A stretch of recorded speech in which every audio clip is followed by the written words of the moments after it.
Krew Season Podcast. We are back again. This is episode 58. 58.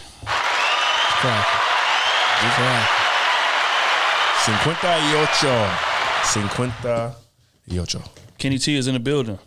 You have no idea what I've been through these last days.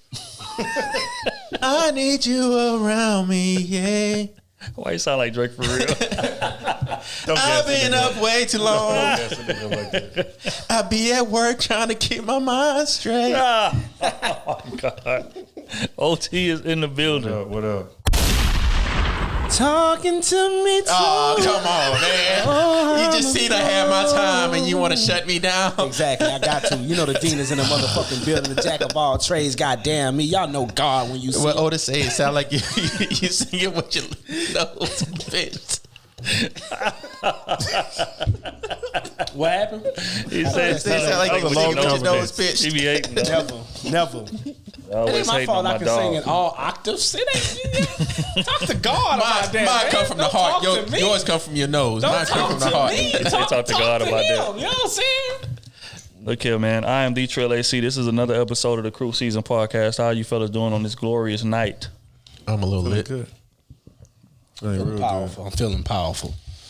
Oh, man, I'm good. First off, celebrating the anniversary with my old lady. We had a blast out there, man. Appreciate it, man. 4 years. Jesus Christ, man. 13 years in total, but 4 years married. Jesus Christ, that's a long time. Well, you made it past my benchmark. Yep. Straight up, man. Shout out to my old lady. What do y'all feel like is the biggest misconception about relationships? Damn, this is a question you asked us to think on earlier. I did. Yeah. I forgot. What's the question again? The biggest misconception about relationships. That money is not it's not something that weighs heavy on it. That's the biggest conception. Money weighs heavy on every relationship. Every relationship you have with a man or a woman on either side, it weighs heavy. Why do you feel like it weighs so heavy? Because living conditions, bro. You know what I'm saying? People get married to come up. That's just what it is. You don't want to marry somebody and y'all stay in the same place. You know what I'm saying? You ain't gonna never. If somebody told you, hey, you gonna marry this woman right here, but you gonna always stay in the middle class, the lower middle class, and that's all you gonna be. You already there. True. Why would you marry this woman? Or why would you marry this man? You'll never elevate. So it's shit like that, man. They be like, oh, money don't mean a thing. That's a damn lie. Y'all get together. Love don't pay the bills, baby. Yeah, you happy, but y'all broke as fuck. That's gonna run out soon. For real, though. Love don't pay the bills. You can love this man to death, but if he's just an average person and not a go getter, or vice versa, if she's an average person and not a go getter and don't want to do nothing, that love is only gonna go so far, right? Before y'all get into arguments over money and drive and all this shit, which y'all will grow apart from that. So you will fall out of love. You'll still have love for this person, but you know I can't be with this person because they not with the lifestyle that I'm trying to live. And y'all gonna get a divorce, period. That's the biggest misconceptions about relationships. And if you getting married, the next thing, for me, if you getting married, the misconception about marriage is, oh yeah, it's gonna be like we boyfriend and girlfriend. It's a damn lie. We day for day for this thing now. I see you every day, you see me every day. Can you deal with that? Are you cool with your life going from I'm out every Sunday, fun day, I'm out, to I'm out maybe once or twice a month, maybe. And it's not a Sunday fun day. Yeah. Or it's not when you want to go. It's when the time you can take. Are you cool with that? A lot of people can't calm that down. So they get divorced off of that. They get divorced off of differences on that. It's about adjusting your life to your partner's life as well. That's another misconception. I would say, since I know Kenny and old thinking on it, unless y'all ready to go. I would say that the biggest misconception about relationships or that love is enough for them to survive. Oh, this son of a bitch. You know, a lot goes into these things, man. That's why you went. That's why. I mean, y'all both welcome to take it if you want to. This nigga here. Go ahead. But Go elaborate. Elaborate. Okay, Sure. The floor is yours. Sure. All right, that's enough time. Nah, man, but it's a lot that goes into making sure a relationship survives. I think love may not even be top 2 in that. If we just gonna be honest. Because again, you know, it's about finances, it's about compatibility, it's about, like I always say, waking up every day and choosing each other every day. Like, it's a battle. It's an ongoing battle against what's easy. And what's easy is the moment you do something that I don't like or I don't agree with, I'm gone and I can replace you because I got such and such options. I got, you know, 2 or 3 chicks over here that I can I got 2 or 3 chicks over here I can talk to, 2 or 3 chicks over here I can replace you with, whatever the case may be. That's the easy way to do it. And that's what most people do. But when you in it with somebody for the long haul, it's going to be a lot of shit that comes up that you don't agree with. It's going to be a lot of things that comes up to where you may really want to do it another way, but you got to compromise. Just like Smooth said, it's not about what you want no more. The you is out of the door. It's we. It's us. And we got to be on the same page with every move that we make. And like I always say, you're not going to always have it figured out. Nobody has ever figured marriage out. I don't care how long they've been together, because it's impossible to figure out. All you can do every day is wake up, choose each other, and try together. That's it. So, yeah, my biggest misconception about relationships is that love is enough. Love is not enough. And if you think that it is, you're going to find out very quickly that it's not. And the relationship is not going to survive. Damn, I had something. I really just completely blanked out right there. What the fuck was I going to say? Nah, I really just had it in my head, and I looked at Instagram, and now I forgot. Damn, I'm getting old. I'm gonna go on a ledge, and I'm gonna just say I feel like, for me, my experience, All right, got it. biggest misconception is that relationships are difficult and they're hard, because if 2 parties are coming together, I don't care what you are, men, 2 women, whatever you want to do, you know what I'm saying? If both people are coming together willingly, like you saying, you know, like both of y'all have been saying, just choosing to get up every day. If both parties are coming together, willingly getting up every day, choosing their partner, and communicating effectively, I don't see why there will be no issues. Now, of course, there will be some arguments here and there, yada, yada, but I don't see that as difficult. That's just what naturally happens when you're in a relationship. Like, we've been together, we've had discussions and heated discussions, passionate discussions, but that don't mean we have less respect for each other. We love each other less. Right. You know what I'm saying? So one of mine, like I said, my personal opinion is just that it's not as difficult as people make it seem. It's a lot easier when 2 people are coming together and they actually want to be there. Oh,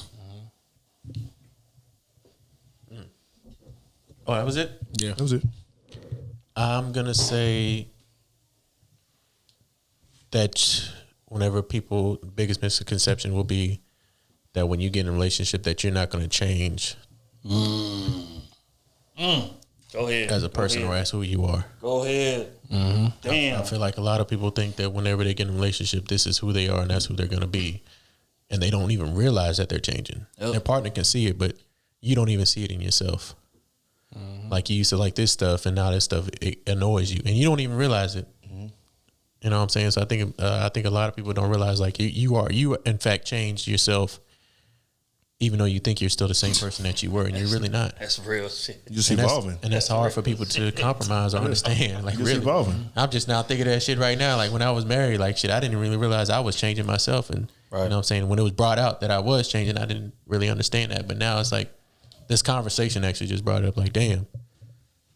Like, I thought I was this person, but now I look back on it, I was really changing as who I was. And then not if it could be a good thing or a bad thing. Whichever way it goes, you got to know that you have to adjust yourself to your change, and not just adjust to your partner's change.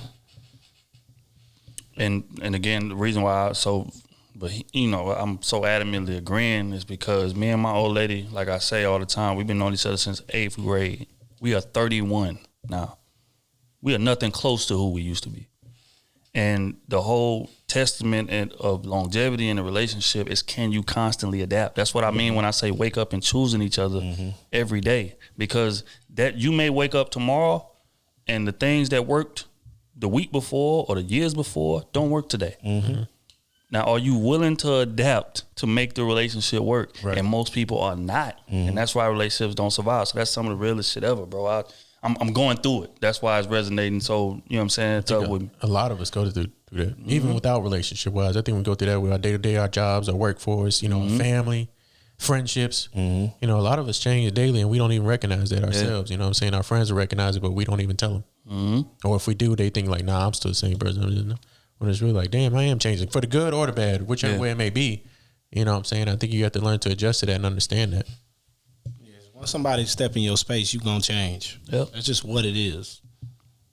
Unconsciously or consciously, you are going to change. Because they're going to force that upon you. You may like some things that they like, what they don't like, and vice versa. You're going to adapt to that. Because you're just not going to be headstrong. I care less who you is. You don't want nobody just want chaos in their house all day. Right. So you're gonna give up something to have something. Which in that moment you are changing. And a lot of people want things to themselves. Like some people like, man, my favorite hobby, like me, my favorite hobby is fishing. But if I find a woman that's her favorite hobby is fishing, I might be like, you know what? That's not my favorite hobby. Honestly, because I want something to myself that I can go out and do on my own. Like that's a smart thing. This is my free time. Like, this is my favorite hobby, but this is my favorite hobby. Like to me, you know what I'm saying? Like that might be, whether it's selfless but I really think that everybody needs that. Like you could say, hey, my thing is gaming. I mean, that's my favorite hobby, and then your girl come along. My favorite hobby is gaming too. Oh, I can't pay no gas no more. Because you ain't gonna get that alone time. I don't get that alone time. You ain't get that alone time. Because this is the time when I think. Yeah. This is the time when I go fishing. I'm out on the lake. I'm like, this is my time to think. I'm not worried about catching shit or whatever I'm doing. I'm just by myself, just thinking. You know what I'm saying? Free. My comfortable environment. So, And the moments is the moments that you improve yourself. Definitely. Just thinking about all the stuff that you could be doing and stuff you're not doing well. Matter of fact, to be honest with you, me as a man, when I get that alone time, I'm thinking about what I'm doing wrong. You know what I'm saying? And how can I fix it? I'm not thinking about like what's going on and like if my wife doing something wrong or if I don't like this about I'm not thinking about none of that. This is the time to clear my head, get my piece together, and be able to fight with my wife. You get what I'm saying? Fight together with my wife. You know what I'm saying? And so that's what I use that time for. Everybody need that time. I care less who you is. When you got somebody next to you, you need your personal time to gather yourself. If you never get that, it's gonna leak on your partner, bro. Yeah, it's gonna leak on your partner. And then another thing, you can use that time to pat yourself on the back for being a good dude to your woman. That's something that I feel like we don't do enough, bro.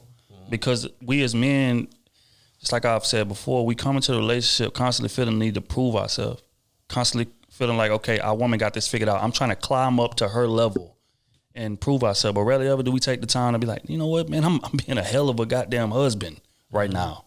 I'm being a hell of a boyfriend right now. You know what I'm saying? And patting yourself on the back. And that's the type of thing that you need to maintain consistency in the relationship going well. Because that's all this relationship is about. Consistency. Everybody's going to have, a good day here or there. You know what I'm saying? Especially early in a relationship. But when you get years in, the difficulty, the challenge of what the relationship is maintaining consistency enough to keep, you know what I'm saying? Like, you got to constantly find ways to fall in love. You got to constantly find ways to be romantic. You know how hard it is to buy your woman a gift when y'all been together a decade? Trust me, I know. You know what I'm saying? And women got so many holidays throughout the year. Christmas, her birthday, you know what I'm saying? Anniversary, like, it's so many different things. You got to Wednesdays, keep Thursdays. right. Oh, my bad. You know what I'm saying? No, for real. Just cause that's real. My feet hurt. Baby, I was in the mall. I was gonna buy these shoes, but I thought about your Chanel. Right. You woke up today, holiday. Women's Day, wife day, girlfriend day, significant other day. So again, D-Day. that shit is difficult, bro, to maintain that consistency. That's what it's about. And women celebrate everything too. The first day y'all text, first date, Man, it's supposed to be quick. anniversary. Yeah, that's such a good topic, though. I need more than Father's Day and my birthday, goddamn. Straight up, man. We got to start a petition. Yeah, we to get us more goddamn we need more holidays. Instead of 2, man. We want 3. Jesus Christ. We'll settle for 2.5. I'll take it. You can't reach too high, because if you reach too high, you're going to go from 2 to 1. 2 to none. Your birthday don't count no more. It's just Father's Day. You better be lucky you still got that. Niggas took a day from us. You know what I'm saying? I put 5 on the board. Now come back with 1. We can't win for losing out here, goddammit. All right, man. On to the next quick hits question. What advice would you give a man on handling arguments with his woman? Ask me. Don't ask me. I don't know your woman. I don't know your woman. Open. Just be open, bro. When it's time to argue, bro, just say what's on your mind. Say it in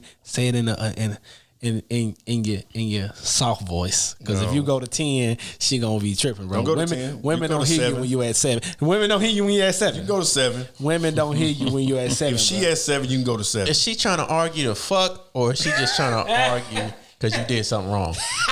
The women do that. Definitely. They want to argue because they want to get beat down. If you ain't been hitting it like you supposed to. They want you to be angry and beat it down.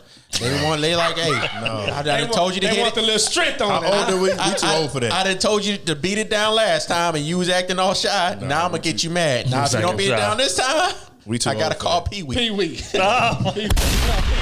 We too old for that. She's too old to be telling you to beat it down in the bedroom, and you still there. I'm trying, babe. You either want this dick or you don't. You still there just kissing, no tongue on that thing. Yeah. Nah, I would say, don't argue. Listen to what she's got to say. Take it in, and give her a good response to whatever it is, an appropriate response. See, men need to start having notepads. You know what I'm saying? Don't take her tone, because her tone's gonna be way worse than yours. Notepads. Go ahead, get it. Have recording devices. Straight up. Nah, I think our they'll tell you 10 different things, and you can't even answer one yet. You trying to, you know what I'm saying? But go ahead. Assess the situation, if you are wrong or not. Situation, first of all. Listen to whatever listen to it. Listen to keywords, because they got they gonna point out every single thing you're doing wrong. Mm-hmm. If she caught you in a lie, just go ahead and fess up to it. That's just real facts. Because she already got evidence whatever she caught you in a lie. So don't just keep on lying. Yeah. Make the argument longer. Fess up to it. If it's just something like, she's just angry, it's her time of the month, make sure it's not her time of the month. Wow. You know what I'm saying? Certain situations, certain levels of women, like when they want to argue.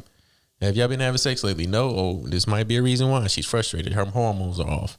Is it her time of the month? Hey, this is her time of the month. You know what I'm saying? Hey, babe, I know it's your time of the month.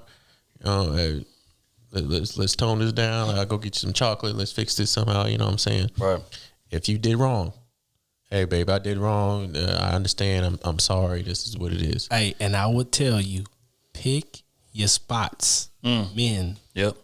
Pick your spots. Yep. Everything she complain about, it don't deserve you to get rah-rah on that shit. Right. You don't need that. You don't need the headache, bro. Sometimes all she need is, okay, babe, I'll handle it. I'm sorry. You may be right. But sometimes the situation don't need that. She gonna double back when she sees she wrong. Mm-hmm. She gonna double back and apologize or do something sweet, something that you like and shit. Take that as apologizing, bro. See, I ain't with that shit. There we go. I'm not. Here we go. I'm not with that. And I hear you and I understand everything you say. Already know. Yeah, you know. But I'm not with that. Right. I think that's stigma we need to get rid of. And it's wrong. It is wrong. Because if you know I'm right and you're trying to force yourself to be right, even though you're wrong, that is not good. That's not healthy. I understand. You know what I'm saying? I hear, Matt, you know I know. But the battle that come with it, that's the part. And that's what I don't care about.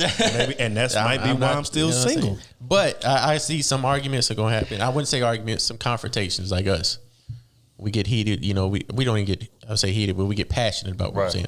And understand when it's passion and not arguing. You know what I'm saying?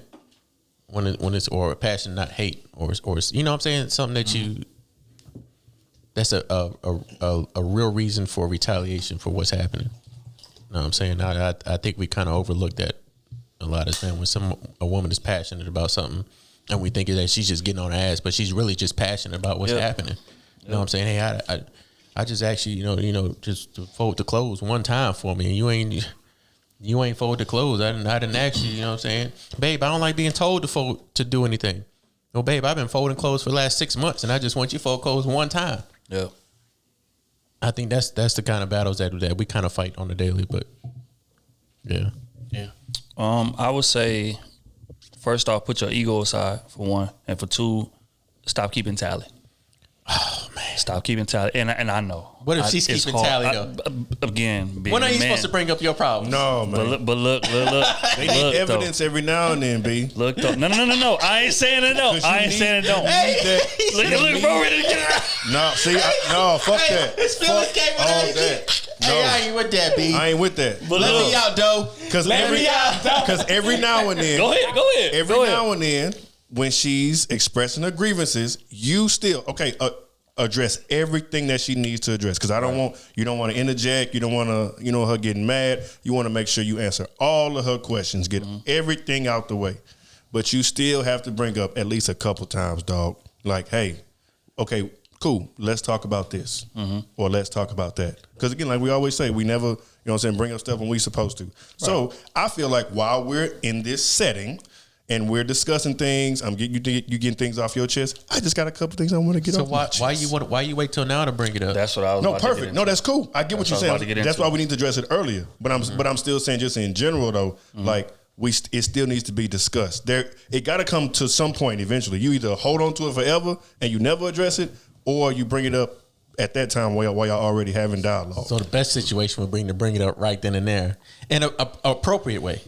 Yes, right. Absolutely. Like, hey, but I didn't like it when you did this, babe. Correct. That's what I'm saying. Address everything that she wants to take care of first. And answer every single question. Right. And then be like, okay, cool. We got all this. Let's talk about that. I wouldn't approve of that second best. Why you wait till now to bring up this? I get it though. I get what I'm saying. Which is what I was about to say. Way earlier. Right. Which is what I meant by. That's what I meant by keeping tally. Because a lot of times what men do is we'll just let things go unaddressed. We won't say nothing on the spot, but keeping tally the whole time. We keep tally the whole time. And then when we get ready to explode, it's like, well, I did what? You know what? You bring that up. You did such and such on this day. This. And you on me about this? What? We got to stop doing that. Mm-hmm. When the situation, right. When the situation comes up, men got to stop being afraid of how she's going to take what we say. We got to trust the fact that, look, we are in a relationship. I'm the person that you love the most. So you should know that I'm not saying nothing in a malicious way or something to tear you down or to cut you or to hurt you. And if you are taking it that way, we don't belong in a relationship because you don't know my heart. Boom. We're just going to be honest. That's my gunshot noise. As is real. So, again, we got to stop being afraid of how she's going to respond and get whatever's off our chest immediately. Like, immediately. Like, and we ain't got to say it in a condescending way. We ain't got to talk down to her when we saying it. Look, I don't like when you do this. Or when you do this, it makes me feel like this. Mm-hmm. And I feel like if we was to establish that type of, you know what I'm saying? Consistency. That type of consistency, we won't run into half of the problems that we do. So my advice on arguments with your girl, just like that they've all said, be open. Listen to what she's saying, but get what you got to say out too. Right there. Because she going to do it for sure. Because she going to do it. You know what I'm saying? So since we putting stuff on the table, let's put it all on the table. Mm-hmm. And then after this, we can have a conversation. And I don't care what attitude she catch. Mm-hmm. I don't care what cold shoulder that follows that, the whole lack of sex, none of that. Say what you got to say.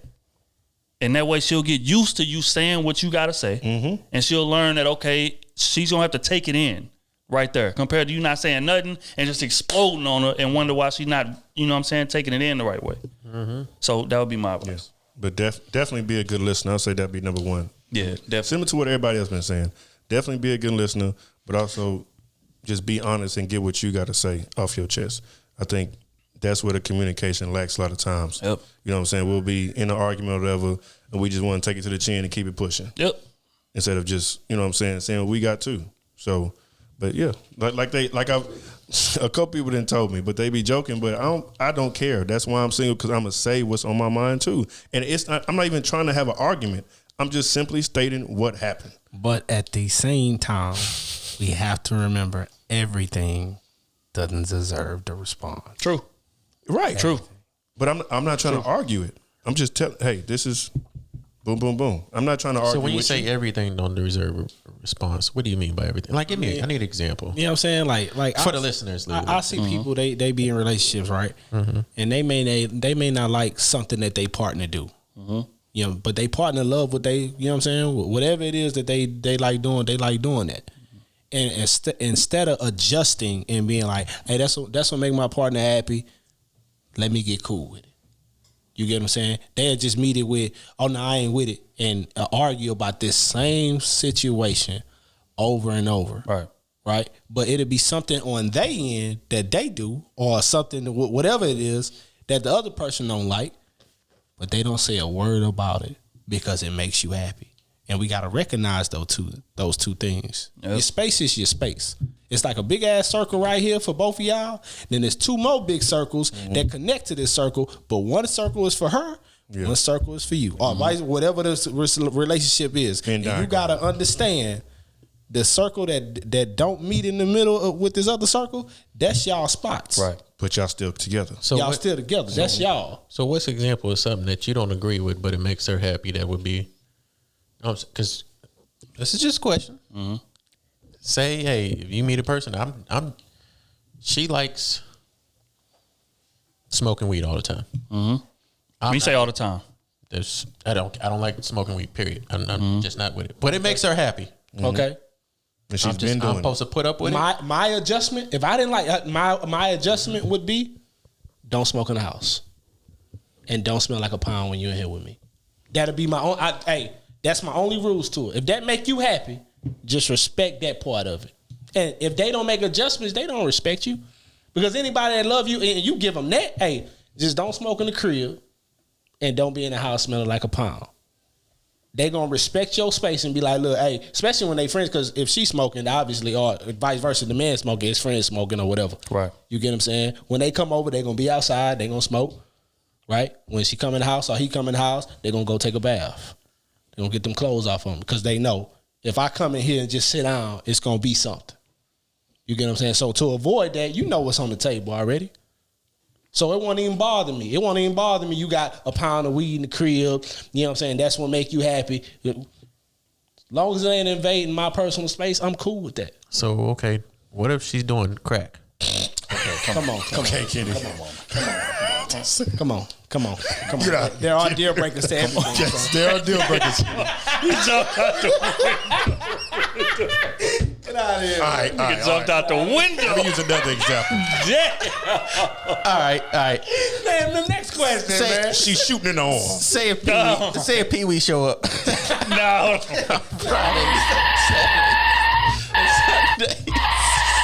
The nigga paused like he's about to say some important shit. Right. Hold on, wait. Just think about this. I'm just asking. Hold on, my nigga. Y'all know what type of questions we get in on a daily. That's real. Somebody might have to ask a question. That's true. Speaking of, we about to get into it. If that's their vice, you know what I'm saying? I'm gone. If it makes them happy, if it makes them happy, crack for crack. You never know. You know what I'm saying? They do have deal breakers, you hear me? But you got people I that do can care crack. less. Exactly. I can care less if got it people pay that my do crack. personal space. We're not doing that. We're Am I not lying? doing that. Am I lying? If the drug works to your detriment, I can't do that to you, bro. I don't want that around me. Sniffing that powder. No, man. Get out of here. So if it's not drugs, what if it's dicks? Just what's a lot of. Get out of here. Fam. Like I just said, they have a lot of deal breakers here. And those who Find own your the deal breaker. Find your deal breaker That's that you comfortable with. That's it. And move forward. Okay, on that note, man, we're going to get into the advice column. Oh,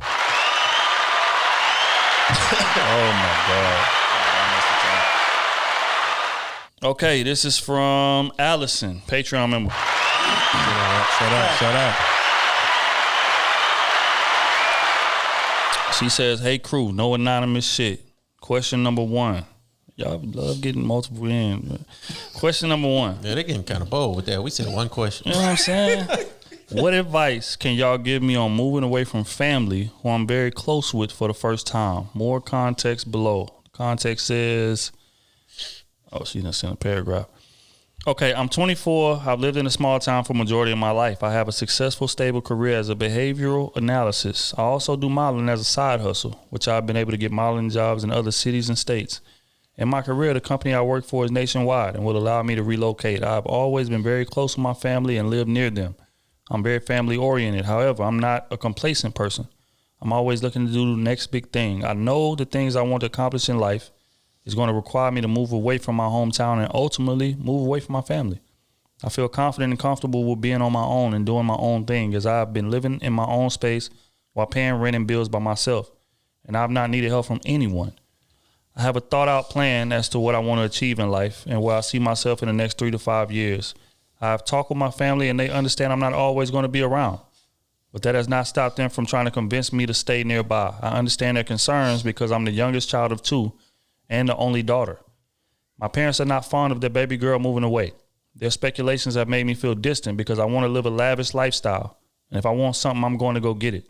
I won't allow anyone to stand in my way of obtaining greatness. I want to reach my full potential and explore new things. It's just hard because for the past 24 years, all I've known is living close to my family. I would like y'all advice. So the question is, what advice can y'all give me on moving away from family who I'm very close with for the first time? Kenny, you should know this, right? This be your question, right? You got to do it. Oh, me? Well, my family, we always been, close family. It's just me, my mom, my dad, my sisters. That's it. But I came from a military family, so I know the lifestyle of my dad going away for, 8 months because he was in the Navy or whatnot. Mm-hmm. But I only experienced that, I think, once with him being gone. But me, I'm just, me personally, I'm a lone wolf, so I'm comfortable with just being away from my family. I'm comfortable with myself. Yeah. I think that's the best thing about it. I'm comfortable with me going to the restaurant or going to a bar by myself or whatever it is, or going to the movie. Goddamn. Going to the movies by myself. I'm comfortable with that. And I understand that, whenever Boy, got the hotline.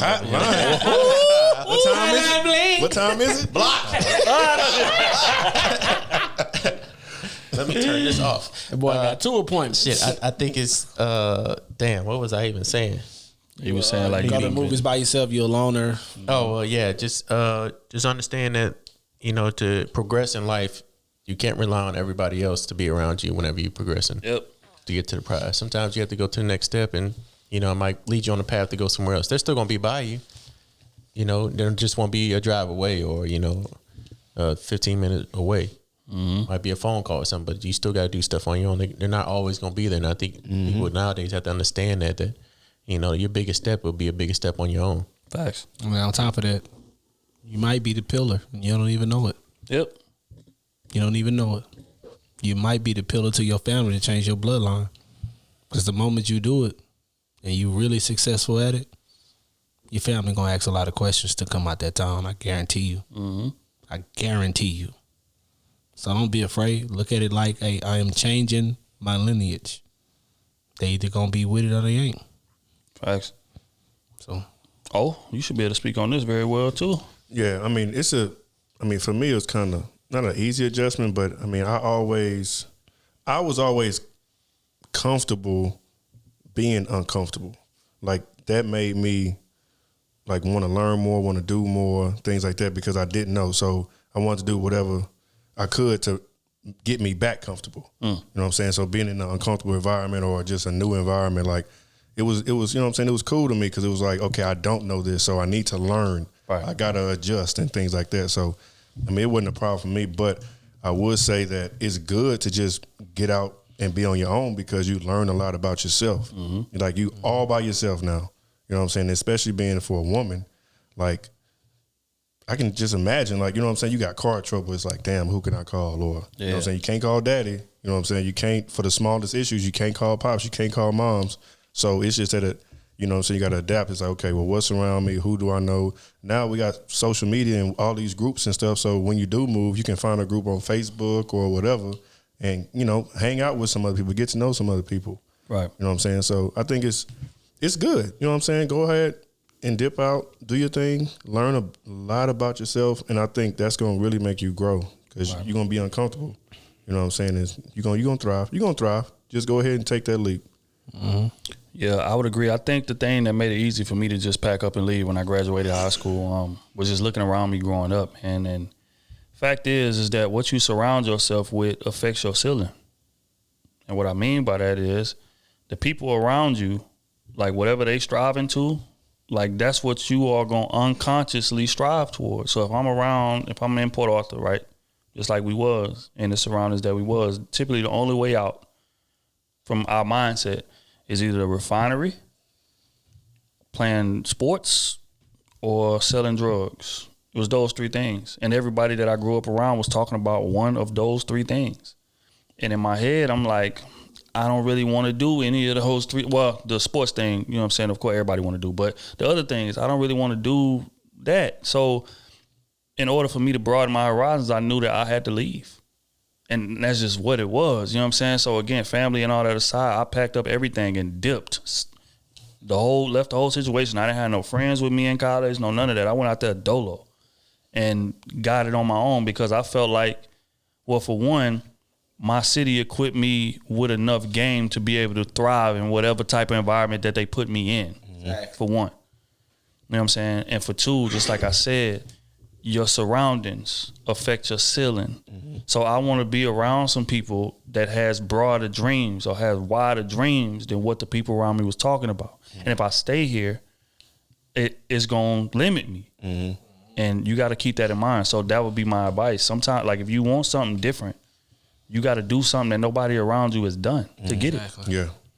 Exactly. So, keep that in mind and don't have no kind of, reservations or hesitation about that. It ain't nothing wrong with trying it because you always got something to fall back on. You know what? If I go out here and try this, I can just go back home if it don't work out. Right. And don't be afraid, bro. Mm-hmm. You know what I'm saying? Like you coming from nothing. I know you got a good job and all that shit there, but your background, you coming from nothing, bro. Mm-hmm. You know what I'm saying? So what you afraid of? You young.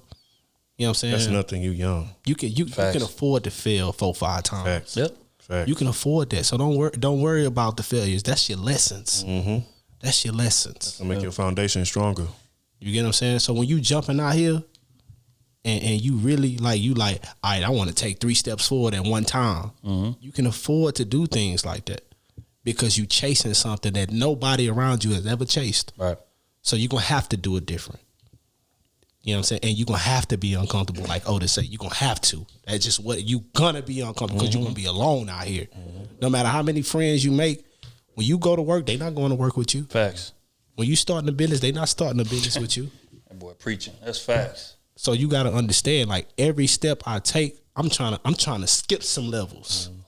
Because I'm to be honest with you, I'm in a way looking to almost fail in a way. Because I want to understand the pitfalls in it. You're going to learn so much from it. Because when you start having kids and all these type of things, you're going to want to show them an easier route. Yep. Right? And when they do hit the pitfalls, you're going to want to show them how to get it out quickly. Mm-hmm. Right? So that's what you got to think about.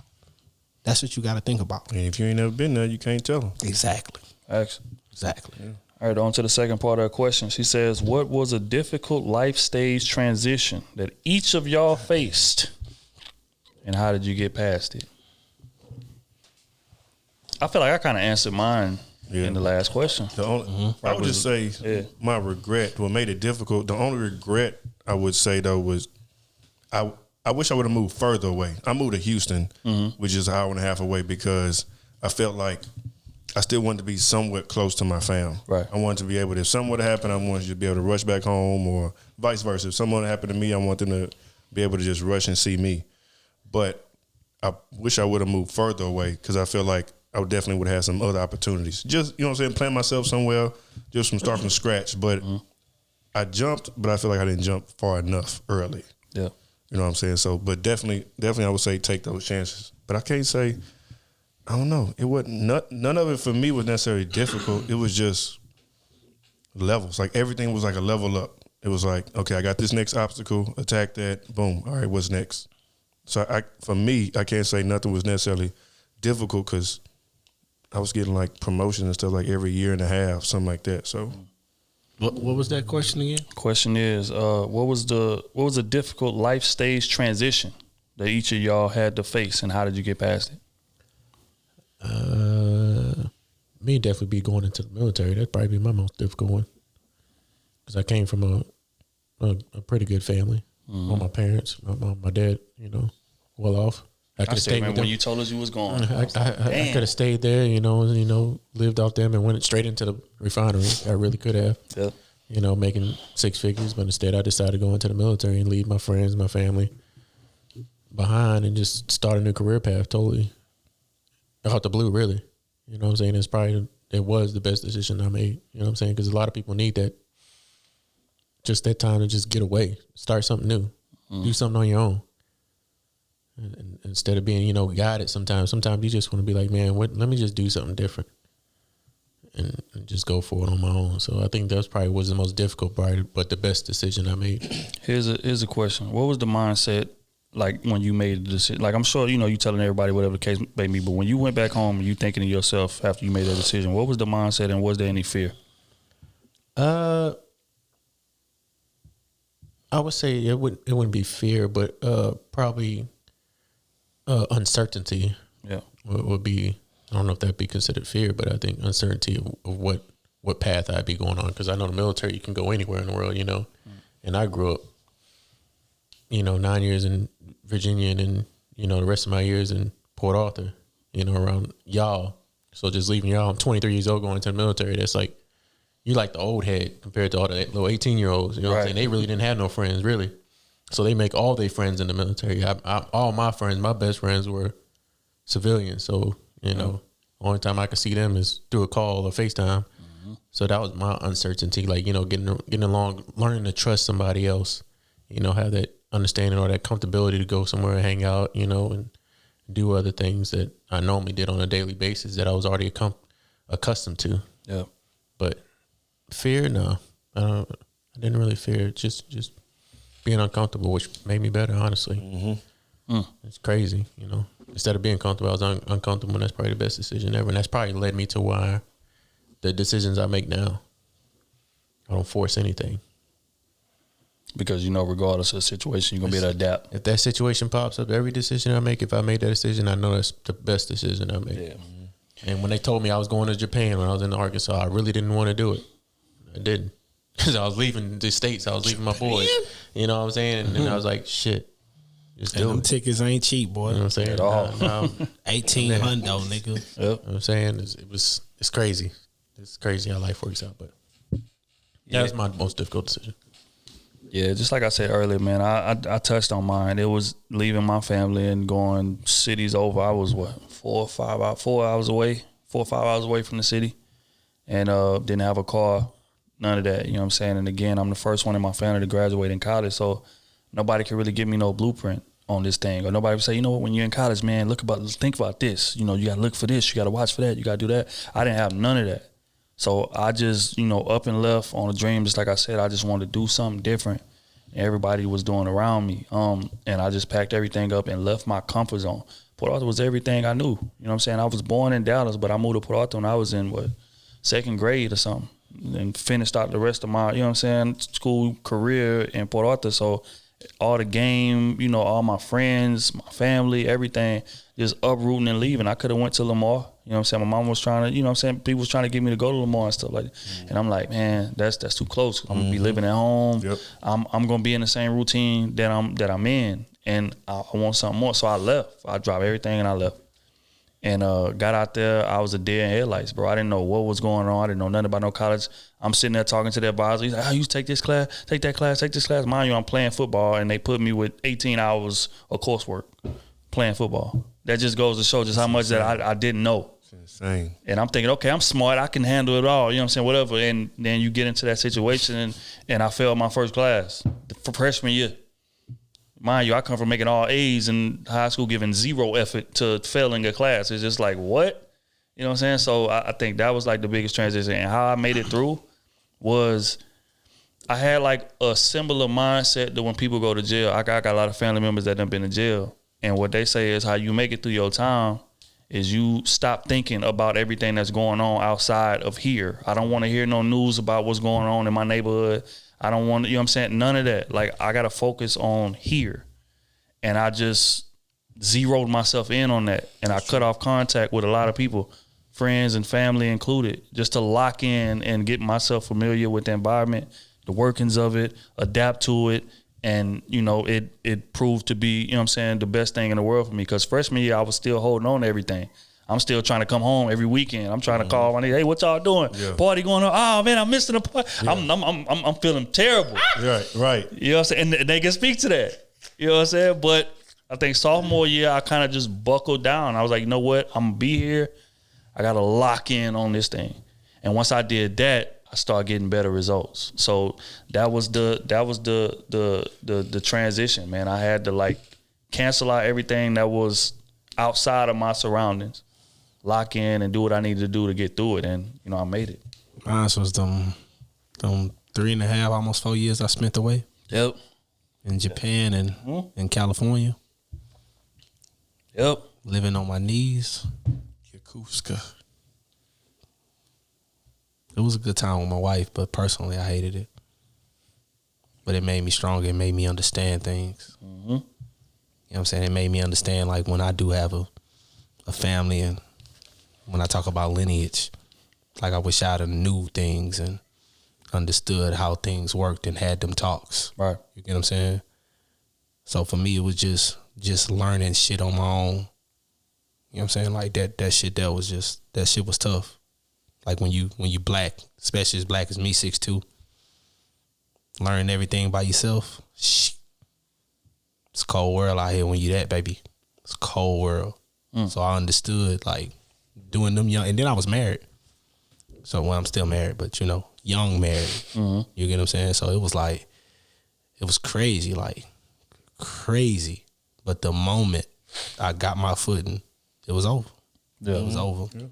That's what it is. When you catch your momentum, you good. The moment I came home, well, not even home, I just like, bro, I just need to be on Texas soil. Right. I can care less if it's at the corner of Texas.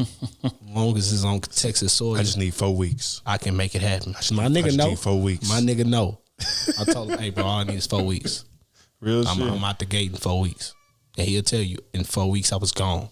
Yep. You know what I'm saying? What they'll tell you, 4 weeks, I was up and at it. And shit, y'all can go to my Instagram. Y'all see how I'm living. Question though, I'm gonna ask you the same thing. He didn't touch his toes for oh my God. He did what he had to do. Never.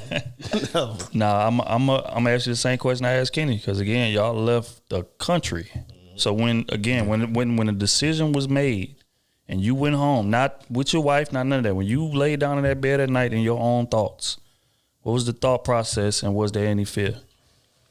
My thought process was, I'm fit to move all the way out here and not have a job, not have no money to take care of myself, can't even hustle. I can't even sell weed. I can't sell no coke.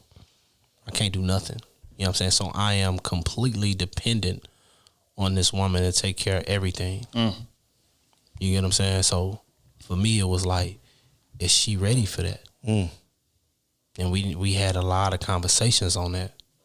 You get what I'm saying? Because most women, when they going somewhere, no matter where it is, they stepping out there, they ain't had to take care of no cell phone bills. They ain't had to feed themselves. They ain't had to clothe themselves. They ain't have to get their hair done or cut by themselves and all this type of shit here. So when you stepping up to that type of environment and you doing it for yourself, just imagine you have to take care of a man too.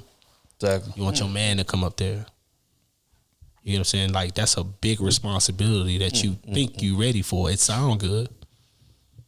It sound good, but when you in it, just like you like shoes, I like shoes. Right. I like going out to eat, I like going out to eat. You know what I'm saying? So it was a lot. It was a lot on my wife. I can't even hate. It was a lot. You know what I'm saying? So that was on my mind like the whole time, like for a whole week before I even left. Like damn, should I even do it? You know what I'm saying? I know I made commitments to my wife to be there for her and all this type of shit here. So I just manned up like, all right, yeah, I'm committed to you. I understand the situation. I accept the situation before we even made it official. So I'm obligated to do this. Yeah. So I'm going to stand up on my two and see it through. On everything. My first semester, they sent my mama that mail home, nigga, because I was still in Houston. Sent her that mail and said I was on academic probation. Yeah. And if I failed again, I was going to flunk out. Yeah. She said, if you fail next semester, you packing up all your shit and coming home. I said, don't worry about that. I'm going to figure this shit out. I'm going to figure this shit out. Got tutoring and everything. You wasn't going. I'm not going back home, dog. I just couldn't. Yeah. I got the same. And I couldn't. And they sent another one that said, you got to get out. That tells you how I handled that situation.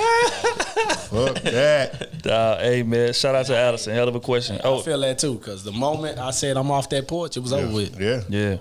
Okay, man. This is from Roman, Patreon member. God damn, Roman, you stressing, huh? All right, yo, crew, this Roman. Sin City, no anonymous shit. I stand on everything I say. Bitch, I'm back and not doing better. Oh, damn. I want you bad as ever. Don't let me just let up. I want it. Oh, Come on, man. baby, it's whatever. Come on. All right, man. He say, question: if the women my generation, class of 2016, damn, we getting old, aren't traditional women, which I'll argue none of them are, gunshot. But I got a pair of grown man nuts, and I'm traditional by default because women want a quote unquote daddy, alpha male, the dream guy to do our manly duties, basically upfront and forever. For us average young men with nothing now but a future ahead, how would y'all court women in my generation for something serious? Side story. I entertained 2 women I went to high school with that back in the day they didn't want me. Now I'm hot, they all on. Mike Jones. And we had home economics together, or they had it, which can significantly increase any woman's wifey value. Do you agree? So I let them tell me what they would do for their husband. Woman A says she doesn't cook and won't let me teach her. Says she'd rather build her wealth and have a maid and personal chef for both of them. She's done. While living with her mom. Oh, she's done. Simply studying Forex. Woman B admitted she's not the best cook, but like to attempt and get better. She's also somewhat clean, but her existence lives on social media and the whole way too friendly. I told both of them that they can never bring me peace because I go to work Monday through Friday, 12-hour shifts, and come to my condo, cook, clean, do whatever I want for my life to better it. At the same time, I'm happy alone. They both basically said I'm supposed to continue these tasks, work, provide great sex. My wife will love me forever. Then I blew their mind and told them if that's the case, I don't need a wife. I need baby mamas. Because it sounds like I take care of kids only. And my girl does modern women shit. That boy facts, shit. That boy facts again. That's too long. Okay, so his initial question is, how would y'all court women in my generation for something serious? Man, you got to find a woman that don't care about this material shit, bro. You already got shit, bro. So it's gonna be hard for you to meet a woman that don't give a fuck about that in this time you living in, bro. Right. It's gonna be a needle in a haystack. Real quick, because he asked another question, but this kind of goes into that one. Do y'all believe in unconditional love? But continue. Yeah, I believe in unconditional love. If y'all don't have, like, if a person don't have value in material things. Like, they don't care about, like, y'all, I understand you like nice stuff. Like, the nice stuff is cool, but that's not what makes them. That's not what certifies them as a person. You know what I'm saying? Like, if it's like that, then yeah, everything gonna be good. But the women that you got right now, it look like they want the life without putting in no work, without being a wife. They want to be a wife without being a wife, right? So, nah, bro. Nah, but it's gonna be hard for you, dog. I'm sorry, man. I'm sorry. Look, you might need a few, baby. Well, you might need to make a contract with somebody like my boy Kenny. Say, hey, look, we're gonna go to court. We're gonna get in this situation. You know what I'm saying? You might just need your baby mama, man. It might work. It might be the new norm. I think courting might be easier for you now. Like, you can court on your own time. I think you find a woman that wants to court you when you don't want to court them. Talk that shit. If you got to be the one to always initiate the dates, say, hey, let's go here, let's go there. You know what I'm saying? Hey, let's do this. Let's take you here. I'm going to take you there. That's probably not the woman for you. True. You need the woman that's going to say, hey, let's go here. I'm paying. Let's go do this. I'm going to court you. I'm going to give you that same energy that you giving me. I'm not looking at what you got. I don't care about all that.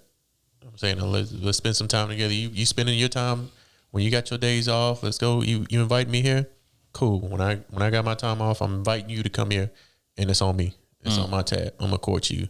I'm giving you treating you like a bad bitch, like B say. It's like you treat me like one. I think that's it. You in the easy stage of courting. Mm-hmm. Yep. You can do what you want. You got what you need. I don't know about this Forex girl. That seems like a lot of tap in conversations.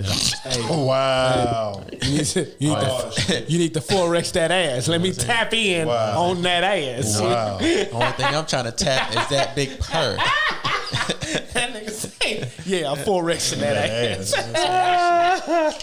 It seems like a lot of tap in conversations. Kenny, do you believe in unconditional love? I don't believe in love. Damn. I don't believe in love. Can't take it no more. Can't take it no more.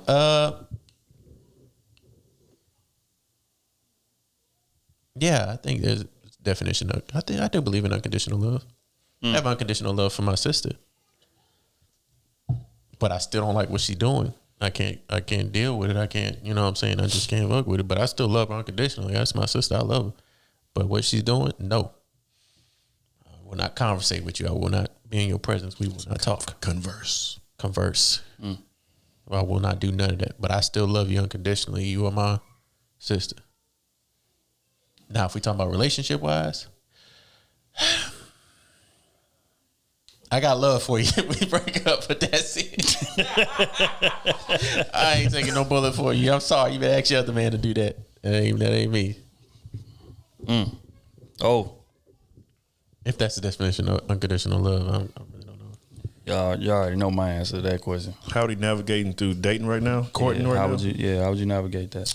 Shit, you just gotta. I mean, everything is like a game of cards. You know what I'm saying? Like poker. You gotta take a chance. That's what it is. And you don't know what you like or who gonna be for you if you don't go out there and take a chance. And whether that's like Kenny say, them shooting at you shooting at them.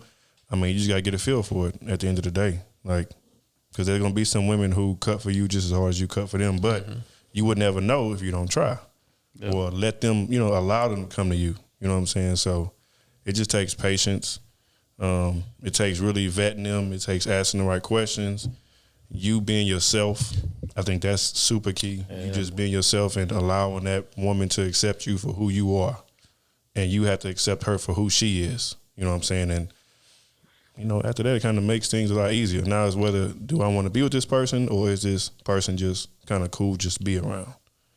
But you won't know that unless you know what I'm saying, date around and ask them tough questions. But as far as unconditional, I'll definitely believe in unconditional love. And I mean, like everything else too, it's a choice. It's a choice whether you want that person to be, in the rest, with you for the rest of your life, or whether you really just want to give them your all, thinking about them all the time, really want to help them, do better or whatever it is. Like, it's a choice. So I believe in it. Everybody don't deserve it. You can't just come out like that, but I believe in it. My advice on relationships in this era, or courting in this era, would be learning yourself first. I think a lot of people don't really take the time to do that. They let the people that they dating kind of dictate that for them. But when you know yourself, you avoid a lot of the mistakes that people make, and that's wasting their energy on people that they, that deserve less than them. That's, submitting yourself to a bunch of bullshit to try to please somebody that you're above. But when you know yourself and you know what your non-negotiables are, and okay, this is the type of person that I want, you're not going to even entertain somebody that doesn't fit into that box. So that would be my advice. First, take the time to learn yourself and what you want, and everything else will get easier. Do I believe in unconditional love? No, I don't. And the reason I don't is because, again, everything is conditional, in my opinion. If I love you and you try to kill me, I don't love you no more. Right? Like unconditional love means that regardless of what happens ever, I'm going to love you. I'm going to be in love with you. I don't believe in that. I believe love is a thing that you prove every day. And I really mean that. Like, somebody could be done loved you legitimately for years, and then today they decide to try to kill you, or they decide to steal all the money out your account, or they decide to get you fired from your job, or they decide to, try to, put hands on your child or kill your child or something like that. At that point, I do not love you no more. So I get that. That's my thought process on that. I get that part. But moving right along, we're gonna get on to the next one. What's going on, fellas? This is Imani, Patreon member.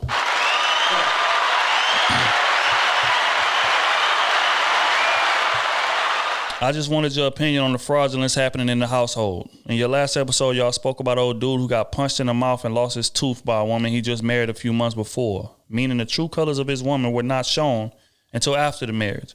I am 28 years old and I want no problems, in all caps. What are some tips y'all would recommend for men or women like myself trying to avoid the bamboozlement of marriage? I don't think you can. I'm not even married.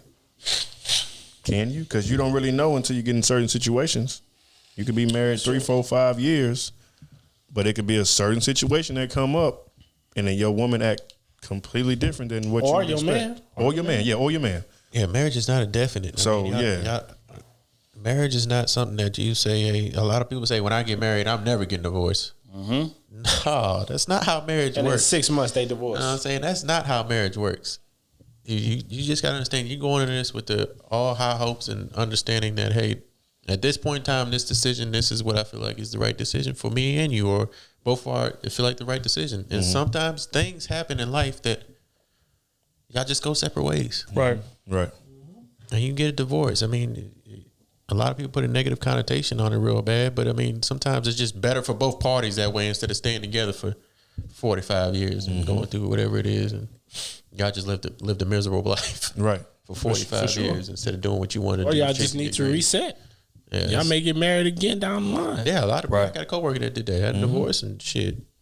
Down the line, and got back remarried. Said, hey, we got a good reset. We back at it. Right. So,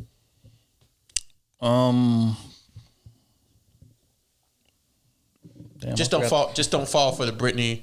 If she ever make a video post of saying whatever your career field is, saying she a gold digger, saying she a gold digger, bro. Maintenance men are the easiest men to chase a bag on, and that's what you are, and you fall for that. That's on you. Use the lollipop. That's on you. Yeah, I'm gonna say how you avoid the bamboozlement of marriage is you take the vetting process a little more seriously. Yep. I feel like people don't take the vetting process seriously. Like somebody that you date, somebody that may be good for dating, may not be good for marriage. And that's just the shit that motherfuckers don't want to accept. Yeah. Just like we spoke on earlier, it takes more than love. How good are you with business? How good are you with managing our finances? How aware of you are about our legacy? Different things like that. Somebody you just dating or you just having sex with, going on dates, they may not have that capability, so I'm not going to marry you. Exactly. But a lot of times people just, hey, you know what? We done been together a long time. I love you. Sex is good. You do this, you do that. Let's get married. Marriage is about way more than that. Way more than that. You got to think more long term. And what I mean by thinking long term, that means vetting that person thoroughly. Me and my wife got married on our 9th anniversary of being together. So our marriage was a formality. And with most people, their marriage is, okay, this is this signifies the next step in our relationship. Nope. Now we're going to take this thing to a new level. No, my marriage was a formality. I knew exactly who she was when I got married to her. So any reservations or hesitations that I might have had was gone by the time I walked by that aisle. I knew what I'm signing up for. Can you deal with it or not? Now, of course, people change. True. But I think the non-negotiable list, you should know well in advance, okay, this is what I'm getting into, non-negotiable wise. Now, of course, people are going to have different variations of it, whatever case may be. But I have a great idea of who this is, and most people don't, and that's where they go wrong. So that would be my advice in that. Exactly. Or they overlook they list. Facts. Don't ever do that to yourself. Facts. Okay. Next one. What's up, Krew? Got a question for the pod. Don't care about that anonymous shit. C. Rich, Patreon member. Fact. I love that anonymous shit. But he say, what is that one thing that made you bear down in the qualities that you deem to be a good man. I'll give context. On episode 57, you boys spoke on how y'all feel black women do not value black men as much or respect us as much as they should, which got me to thinking, what can we do as black men to ensure we put ourselves on a pedestal that demands respect and attracts the woman that will respect us? What qualities and understandings of our own value and things of that nature would lead us to getting into what we deserve? Too often, black men that want better backtrack due to fear of failure and rejection, not just from women, but also from ourselves. Just a question to get the mind running on how I can accept myself so that the black woman that I'm looking for is able and willing to accept me all the same. Damn, good question. Mm-hmm. Well, I would say just being emotionally available to yourself and her. Most like we always say, like, speak your mind on what you got to say. Don't hold nothing in. Don't shy away from, expressing your feelings or what you got going on, whether you think it's a feminine trait or what you about to say to her or not. You need to go ahead and open up about that. I think a lot of women don't respect us because we don't respect ourselves and what we go through emotionally or mentally or physically. We just shrug it off to the side like, hey, this is what a man's supposed to do, instead of, hey, let it all out. This is what it is. Yeah. I think that's the first step in gaining respect. If you don't respect yourself, how can somebody else respect you? Yep. If you allow somebody to talk to you anyway, even though you don't like it, how can you expect somebody to respect you when you allow them to do that? You need to set the tone right then and there. If you don't like her arguing with you, hey, you ain't about to raise your tone with me. Yeah. We about to speak like some adults here. You're a grown ass adult. I'm a grown ass adult. We gonna speak like we understand each other. We respect each other. If you want to tell your truth, you get your truth off, and I want to tell my truth, I get my truth off. I think that's the way you go about, women respecting you and your opinions and what you have to say. It's not just, oh, okay, I'll shrug it off. It's whatever she says goes. Mm-hmm. They're gonna talk down to you. Like I always say, you give a mouse a cookie, they gonna want some milk. It's like that coworker that's always at work. They push their buttons a little bit further, a little bit further, a little bit further until you address them. Yep. And then that's when they know where to stop. But that doesn't mean they're not gonna keep on going all the way through until then. If you didn't like the first few, you need to stop it where you didn't like it at the beginning. Yep. Yeah, which leads me into mine. I think we kind of have a similar one. Mine is structure. It's just about structure. Like, women respect structure. If you a man, like, she wants to come into the situation knowing, okay, he does things a certain way. But if she comes into the situation feeling like you don't know what the hell you doing, how you expect her to submit or follow you in biblical terms? So I think as a man, you got to have some type of structure. You got to have non-negotiables that you stand firm on. You got to have a plan. You got to have a vision for what this legacy is going to be, where this family is going to go, what traditions we going to have. And I feel like that's what defines a good man. If you don't have that, you don't need to be dating, in my opinion. So, yeah, short and sweet. That would be my answer. When you know better, you do better. And I feel like a lot of young men need to, like we always talk about, and men in general, just in general, but young men growing into, older men, a lot of us, period, just need to have more solid role models around us. We need to really soak in the game and use the game that's being passed down. You know what I'm saying? Because a lot of times women feel that men talk to them reckless and don't respect them and cuss them out. They, a man will try to approach a woman and then she'll decline, and it could be a nice way. And they, fuck you, bitch, and calling all types of names, being aggressive, because we hear about it a lot. We don't see it, but we hear about it a lot. Mm-hmm. You know what I'm saying? So I think it's like small stuff like that. It's just the approach of women, not being too aggressive, slapping them, randomly hitting them on the behind, or, grabbing them, in the club, wherever you at, just being super disrespectful. I feel like if we change different ways that a lot of guys do certain things that way, I feel like they would get more respect. Outside of take finances out of it. Of course, they gonna respect the finances, but I just feel like as men, we just got to carry ourselves better. And like Kenny, like both of y'all was saying, really just keeping that standard. Like, this is what I accept. This is what I don't accept. Period. And stop bending, because they'll see like, okay, this is a leader, or this is what, roughly what I should be towards, not a guy that just accepts anything, or, I'm doing whatever I want to do. Stepping all on you. Right. So yeah, just picking up your pants, being a man, being that masculine figure, and just being solid, just being super solid, stand on your word and not lying. That's another one. Just be all the way honest with her. You know what I'm saying? And again, there's a way you can be honest and still be respectful. Just speak your mind, say what you got to say, and I think, you know what I'm saying, it'll be good. I don't have those problems. I would say I'm happy with all they answers. And on top of that, every woman ain't worthy. You gotta understand that. That's every facts. woman ain't worthy. Yeah. Right. And the moment you put that in your mind, it's gonna open your mind up to what you really, really want to see in your woman. The moment you say, all right, I'm cool with every woman ain't worthy. I'm just taking her for she just pretty. Yeah. You get what I'm saying? Yep. Or I'm just taking her for she is just a good time. The moment you weed that part out in your life, you're going to see the woman that's for your purpose. Yep. The moment that happened, instantly you're going to see the woman that's for your purpose. That's all I would have to say.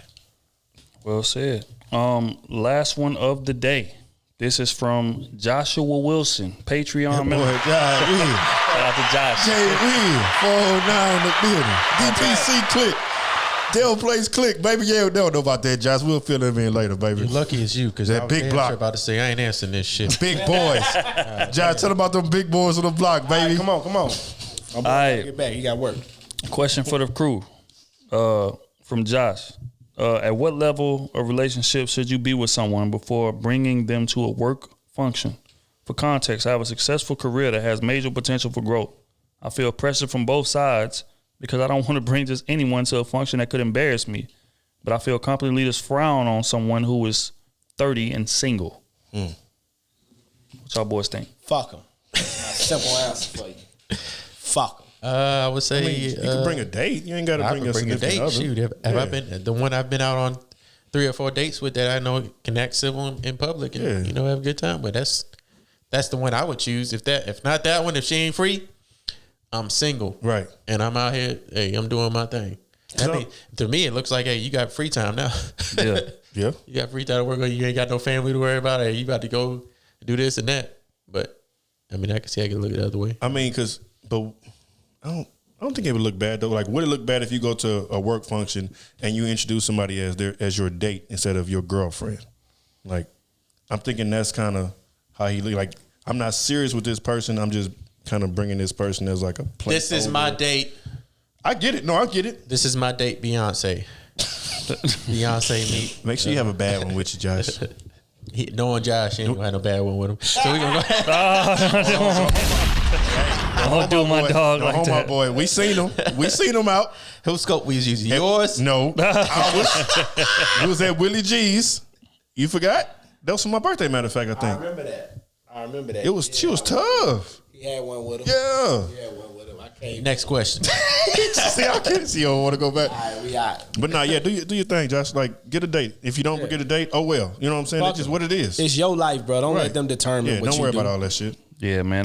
But I mean, I understand what he's saying. Because being in that corporate world, they will judge you for real. Right. Like it means more when you introduce it. Hey, yeah, this is my wife. Yeah. To the bar, it just sounds different. It feels that it has a different weight attached to it. Yeah. But just like they said, that don't mean you need to rush into a situation just for your job. That's not what this shit is about. Because in reality, the person you pick to spend the rest of your life with is the most important decision that you make in your life. Yep. Exactly. We're going to be honest. It's more important than the job. You can always get you another job for another company. That's real. So take your time, find that right person to where it makes sense. Take half your shit.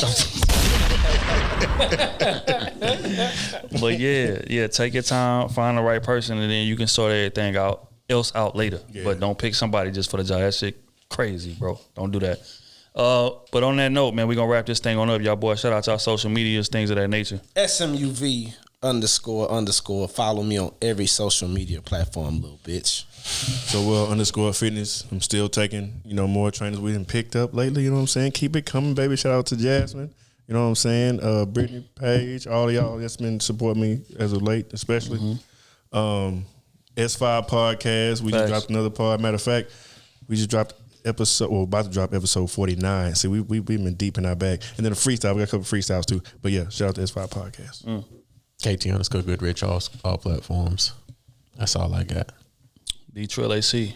All platforms. You know what time it is. Make sure y'all follow the Krew Season page on all platforms. Shout out to our Patreon members first and foremost. Rate the show. If I see you in person, you run up on me as a fan and you say you like the show, and I ask you, did you rate the show, and you pull your phone out the door, I'm stomping you out. Right. That's fact. Hey, real rap though, because we got thousands of people that listen to this podcast every week, but we only got a couple hundred ratings and a couple hundred reviews. That it shouldn't be that way. Everybody that's listening to this right now, man, go to whatever streaming, whatever platform that you listen to it on, Apple, Spotify, whatever. We on all of them.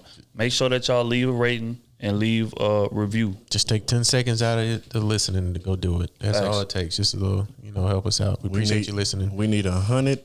At least as of today when we're recording, we need 144 subscribers to hit 20K on YouTube. Yeah. So I'm going to hit that by the end of next week. Yeah. That's very doable. Which we should. Very doable. I don't see why we shouldn't.